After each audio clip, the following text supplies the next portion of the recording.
Okay, so this message is for someone tonight. I just had a thought. It just came to me. And I was thinking about Peter in the boat. I was thinking about when, Jesus was telling him to come towards him and to step out of the boat and to walk on the water and to trust Jesus, right? And so Peter maybe got about halfway, and then his faith failed, and he fell into the water, and he was about to drown. But as I said in my previous message from Acts 27, that when God is in your boat, you will not you will be saved, okay? And so, of course, Jesus wasn't going to let him drown, all right? But when he pulled him up from the water, he said, "O ye of little faith."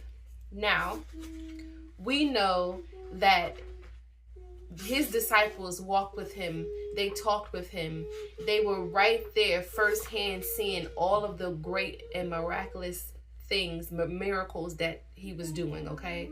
Him raising the dead, Lazarus, him stilling the storm. Even that situation of, he stilled the storm and he walked on water, right? Okay, so that is enough of a miracle for them to believe, you know what I mean?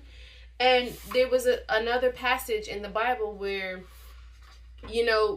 it was like a side note that said, like, for they didn't believe, their hearts were hardened, and they did not regard Jesus feeding the 5,000. Okay, and so I think this was the message of when he was still in the storm. This is the same situation, and so I believe that he was saying that they didn't believe. They still didn't really believe, and their hearts were hardened, for they did not consider when he fed the 5,000. And this is why they had unbelief when they were in the boat in the storm, okay?